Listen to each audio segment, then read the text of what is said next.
என்னங்க ஏண்டி கழுத கூப்பிடுறது காதல விடல உன் மாமா கூப்பிடாரு போடி.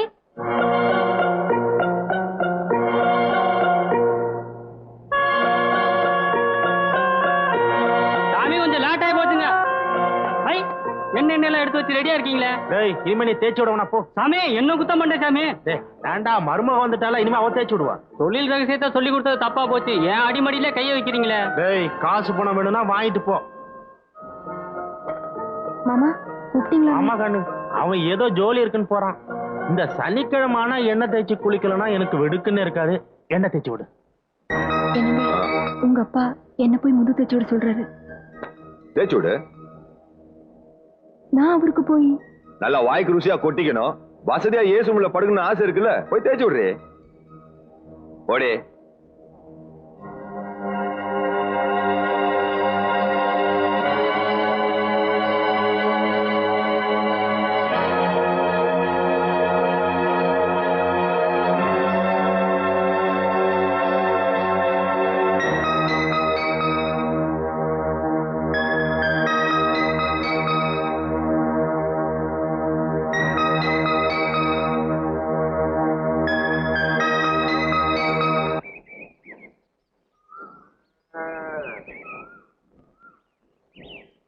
என்னடி என்னமோ நீலி கண்ணீர் வடிக்கிற?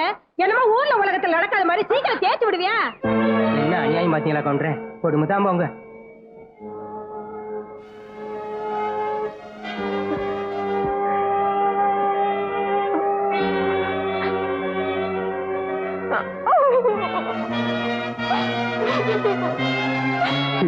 பாருங்க தலையெழுத்த. இந்த கன்றாவெல்லாம் பார்த்து தொலைக்க வேண்டியதா இருக்கு. அது கவுண்டர கடமை முடிஞ்சு போச்சுன்னா மனுஷன் போய் சேர்ந்துடணும். இல்லைன்னா இப்படித்தான். எனக்கு ஒரு சாவு வராதா? வணக்கங்க. எஸ்ஐ இருக்காரா? உள்ள இருக்காரு. என்ன விஷயம்? அர்ஜென்ட்டா ஒரு கம்ப்ளைண்ட் கொடுக்கணுங்க. எங்க கிட்ட கொடுக்க மாட்டீங்களா? நாங்க கண்டுபிடிக்க மாட்டோமா? சொல்லுங்க. அவங்க கிட்டே கம்ப்ளைண்ட் கொடுங்க சார். கான்ஸ்டபிள் கல்யாணி கடமை உணர்ச்சியில துடிக்கிறாங்கல்ல, அங்கேயே கொடுங்க. ஆனா கொடுத்துட்டீங்கன்னு வச்சுக்கங்க, பிச்சிருவாங்க. அங்கேயே கொடுங்க. மேடம், நம்ம பஞ்சாயத்து யூனியன் சேர்மன் வீட்டுல பெரிய கொடுமையே நடக்குதுங்க. அவங்க வீட்டு மருமகள் அவங்க எல்லாருமா சேர்ந்து நாயை விட கேவலமா நடத்துறாங்க.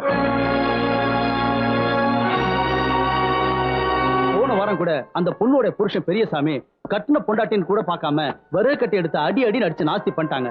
அதுக்கப்புறம் என் ஒய்ஃபு தான் போய் மருந்தெல்லாம் போட்டு அவங்களை கவனிச்சுட்டாங்க. அந்த ஆளு மட்டும் இல்லைங்க, அந்த ஆளுடைய அப்பா தன்னுடைய சொந்த மருமகன் கூட பார்க்காம கை நீட்டி அடிக்கிறாருங்க. மாமனாரு மாமியாரு எல்லாருமா சேர்ந்து அந்த பொண்ணை பண்ணிட்டு இருக்க கொடுமை இருக்குது. இந்த நூற்றாண்டிலே நடக்கப்படாத கொடுமைங்க அது.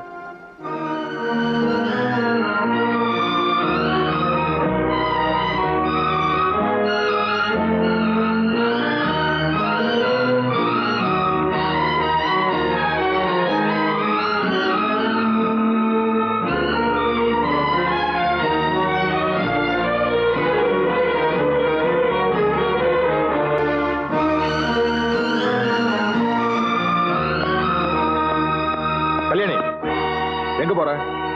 அந்த அயோக்கிய ராஸ்கல பல்லு மேல தட்டி இழுத்துட்டு வரதுக்காக போறேன். சார் ஒரு நிமிஷம்.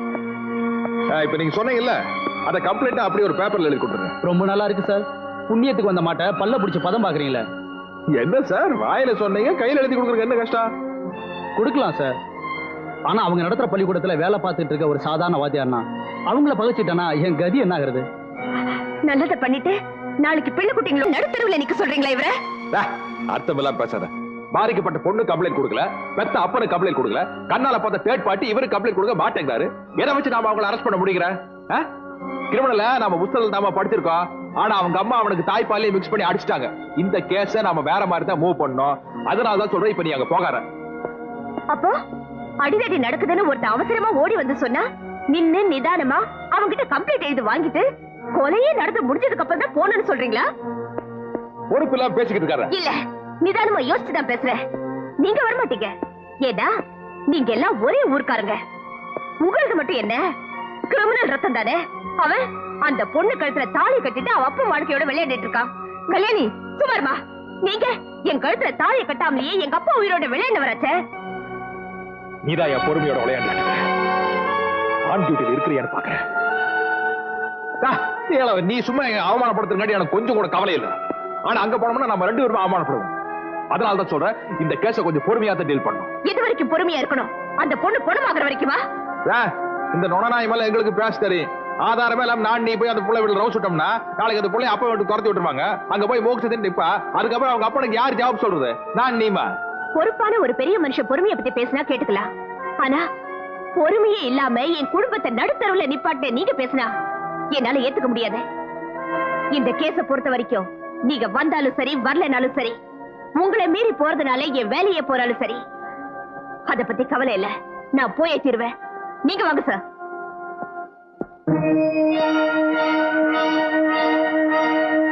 கல்யாணி, நானே போறேன்.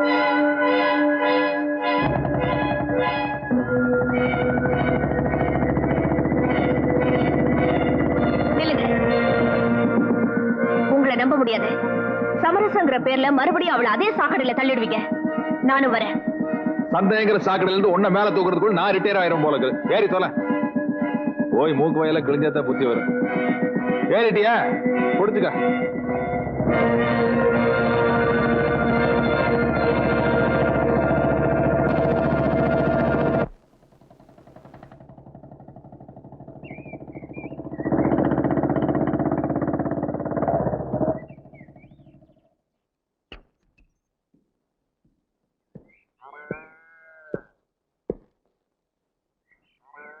என்ன விஷயம்?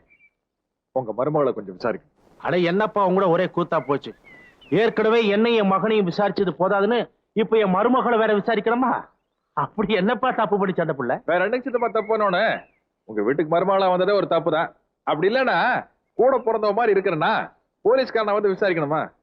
டேய், சொந்த பந்தத்துல மூட்டை கட்டி வச்சுட்டு வந்த விஷயத்த சொல்றா. டேய், டியூட்டில வந்திருக்கால, போன வாடான்னு பேசிக்கிட்டு. இத பாரு தங்கவேலு, இந்த விளக்கண சமாச்சாரம்லாம் நமக்கு பிடிக்காது. வந்த விஷயத்த பழிச்சுன்னு சொல்லு. என்னது போட்டு பழிச்சுன்னு சொல்றது? பழிச்சுன்னு சொல்றாங்களாமா? வீட்டுக்கு வந்த மருமகளை வேலைக்காரி மாதிரி நடத்த வேண்டியது. பழகாகிற மரமாயா அந்த ஆளு? எப்ப பார்த்தாலும் காசு காசு அடிக்கிறீங்களா? இருந்த எடுத்து வீச மாட்டாரு. பூ மாதிரி வச்சிருந்தா அந்த பொண்ணு, பூ மாதிரி வச்சிருந்தா. கல்யாணம் ஒரு ஆம்பளையாடா, கட்டின பொண்டாட்டி கை நீட்டி அடிக்கிற.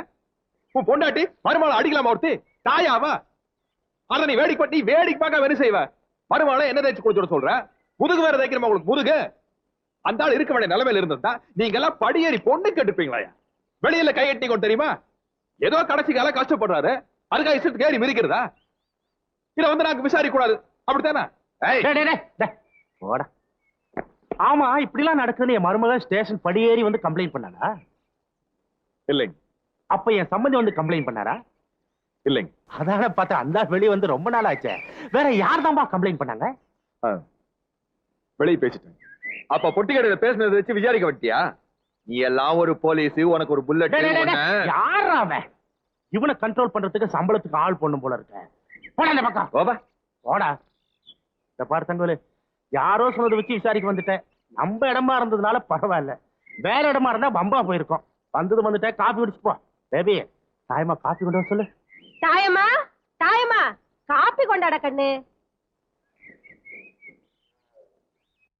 தங்கவேல் என்னன்னா போலீஸ் சொல்லப்போ நான் யாரோ இல்ல நினைச்சேன். எப்படி இருக்கீங்கன்னு? ஐயா நம்ம எப்படி இருக்காங்க? போன வாரம் அம்மா சந்தையில பார்த்தேன், ரொம்ப இழுத்து போயிருந்தாங்க. கண்ணு, காப்பியை கொண்டு போய் அங்க குடுமா, ஆறி போகுது இல்ல. நீங்க எப்படி இருக்கீங்க? எங்க அண்ணனை கல்யாணம் பண்ணிக்கிட்டு இந்த ஊருக்கு கல்யாணம் பொண்ணா வருவீங்கன்னு பார்த்தா கான்ஸ்டபிள் எல்லாம் வந்து நிக்கிறீங்க. என்ன இன்னும் எங்க அண்ணன் மேல கோவம் குறையிலையாக்கும்? சட்டுப்புட்டுன்னு கல்யாணத்தை முடிங்க. தாயமா, என்ன மாமோய்? வெட்டி எல்லாம் விட்டுட்டு உங்க அண்ணன் எதுக்கு வந்திருக்கான்னு கேளு. அவன் புருஷன் உன்னை அடி அடின்னு அடிக்கிறானா? அத்தை வேற கொடுமைப்படுத்துறாளாம். சொன்னா வெக்க கேடு, நீ தினமும் எனக்கு என்ன தேய்ச்சி விடுறியா? நல்லா இருக்குண்ணா, ரொம்ப நல்லா இருக்கு. எங்க வீட்டுக்காரர் இது வரைக்கும் என்ன டீ போட்டு கூட கூப்பிட்டது கிடையாது. அந்த மனுஷன் என்ன அடிச்சாரு சொல்றீங்களே, அறிவு இருக்கா உங்களுக்கு? எங்க அம்மா முகத்தை கூட நான் இது வரைக்கும் பார்த்தது கிடையாது. அந்த குறை தெரியாம பாத்துக்கிறாங்க எங்க அத்தை. தெரியுமா உங்களுக்கு? எங்க அப்பா வீட்டுல கூட இவ்வளவு சந்தோஷமாவும் நிம்மதியாவும் இருந்தது கிடையாது. அப்படி பாத்துக்கிறாரு எங்க மாமனாரு. இவங்க எல்லாம் குறை சொல்ல வந்துட்டீங்க. ஏன் நாங்க நல்லா இருக்குது உங்களுக்கு பிடிக்கலையா? எங்க குடும்பத்துக்கு எடுக்க வந்திருக்கீங்களா? இது பாருங்கண்ணே, நீங்க 2 பேரும் தான் சேர்ந்து வாழ கொடுத்து வைக்கல, சேர்ந்து வாழ்ற எங்களையும் பிரிக்கிறீங்க. இந்த எண்ணத்தோட தான் வந்திருக்கீங்க தெரிஞ்சிருந்தா காப்பியை போட்டு கொடுத்துக்க மாட்டேன். எந்திரிங்க மேல. என்னமா அது மரியாதை இல்லாம? என்ன மாமா நீங்க? முதல்ல அந்த ஆளை எந்திரிச்சு வெளியே போக சொல்லுங்க. தங்கா, எந்திரிச்சு போயிடுப்பா. காப்பி இன்னொரு நாள் குடிச்சுக்கலாம். காஃபி கிடக்கட்டுங்க சித்தப்பா. முதல்ல விட எங்க தாயமா நல்லாவே பேசுறா.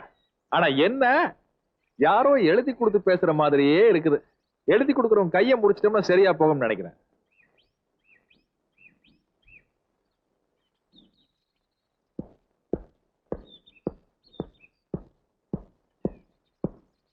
இப்போ உனக்கு குழு குழுன்னு இருக்குமே, சந்தோஷம் தானே? என்ன மன்னிச்சிருங்க. என்னத்தை போட்டு மன்னிக்கிறது? கூப்பிட்டு வந்து நல்லா செருப்படி வாங்கி கொடுத்தேன். நான் எப்படி உன்னை எல்லாம்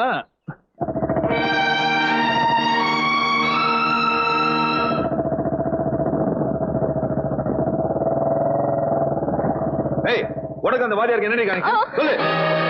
என்ன கனெக்ஷன் சொல்லு. நீங்க சொல்லி கொடுத்த மாதிரி எல்லாம் தான் சொல்லிட்டேன்னு அப்புறமும் என் மேல பழி போடுறீங்க. ஆமாடி, பழி போடுறோம். வீட்டுல ஆள் இல்லாத நேரத்துல வீட்டுக்குள்ள இருக்கணும். அதை விட்டுட்டு வெளியே வந்து நின்னுட்டு போறவங்க வரவங்க பாத்துட்டு இருந்தா கலெக்ஷன் ஆகாம என்னடி பண்ணும்? இதெல்லாம் குடும்பத்துக்கு ஏத்த கழுதியா? டேய் நல்லா போட்டு மிதி. என்னடா அவன் சொல்லிட்டு போன அவளை அடிக்கூடாதா? உன்னை அடிக்க வேணா நான் சொல்றேன். அடிங்க கொல்லுங்க, வீட்டுக்குள்ள கூட்டிட்டு போய் கதவை சாத்திட்டாடிங்க. இப்படி பப்ளிக்கா போட்டு அடிச்சா போறவன பார்த்துட்டு போலீஸ்ல கம்ப்ளைண்ட் பண்ணதான் பண்ணுவோம். சுத்த ரவுசு பிடிச்ச கேஸா இருக்கீங்களே. பேபி பேபிமா ஏனுங்க மாமா? அந்த பிராந்தி பாட்டில் எடுத்து மேல வரையா?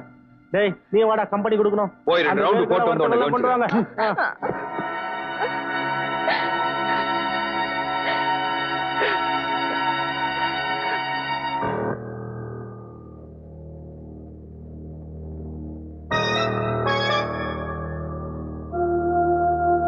சட்டப்படி தட்டி கேட்கறதுக்கு ஆள் இல்லங்கிற தைரியத்துல அவனுக்கு விளையாண்டு இருக்கானுங்க.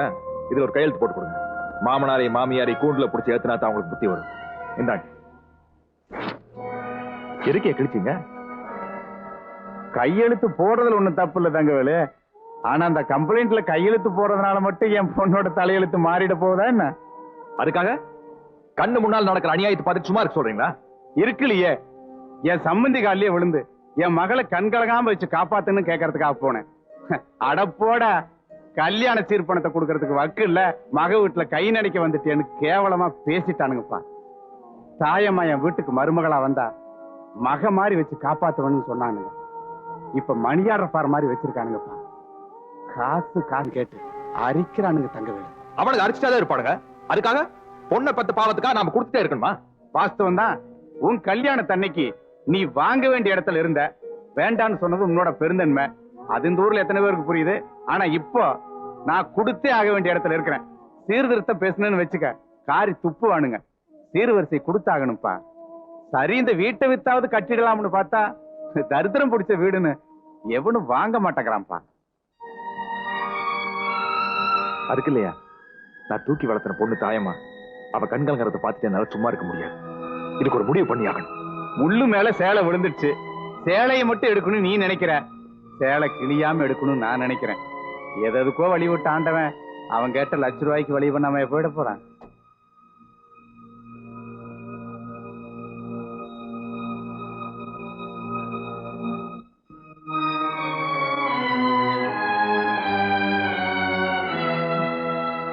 என் மனசுல உள்ளதெல்லாம் சொல்லி முடிச்சிட்டேன். இனிமே சொல்றதுக்கு ஒண்ணுமே இல்ல. என்ன மன்னிச்சிருமா. அன்னைக்கு தேதியில என் கழுத்துல இருக்கிற தாலி இறங்கணும்னு எனக்கு விதி இருந்திருக்கு. அது இறங்கிடுச்சு. ஆனா என் மக கழுத்துல ஏற வேண்டிய தாலி ஏறலையே. அவ என்ன நான் பாவம் பண்ண. என்னைக்காவது ஒரு நாள் அவ மனசு மாறி நிச்சயம் உங்க வீட்டுக்கு மருமகளா வருவா. அவதான் மருமகளா போறாளே, அப்புறம் ஏன் பழச பேசி பேசி வந்த மனுஷ மனசை நோக்கடிக்கிற? மாமா கண்ணை தொடச்சுக்கிட்டு சந்தோஷமா சாப்பிடுங்க. அம்மா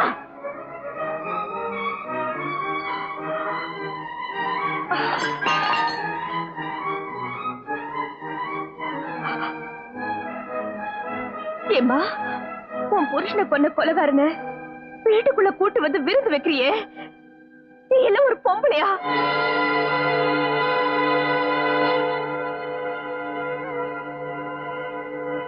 வெளிய போயான்னு நான் சொல்றதுக்கு முன்னாடி நீயா போயிடுவேன்னு நினைக்கிற?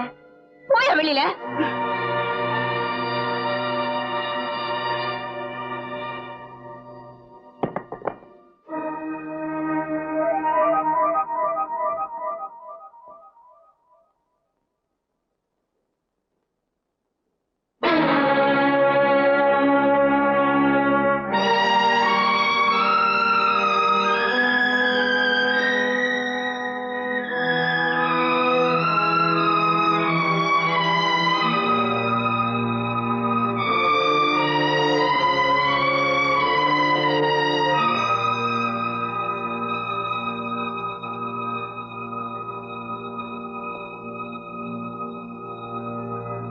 அம்மாடி, தெரிஞ்சோ தெரியாமலோ உங்க அப்பா சாவுக்கு நான் காரணமாயிட்டேன். ஆனா என் மகன் ஒரு பாவமும் அறியாதவமா. உன் கல்யாணத்தன்னைக்கு நடந்த ஆக்சிடென்ட்ல தாமா என் கால் போச்சு. அன்னைக்கு காலோட போச்சேன்னு ரொம்ப சந்தோஷப்பட்டேன். இன்னைக்கு கால் மட்டும் போச்சேன்னு ரொம்ப வருத்தப்படுறேன். உயிரும் போயிருந்தா உங்க அப்பனோட சேர்ந்து நானும் போயிருப்பேன். எந்த பழிபாவத்துக்கும் ஆளா இருக்க மாட்டேன். அந்த விஷயத்திலையும் ஆண்டவன் எனக்கு துரோகம் பண்ணிட்டாமா.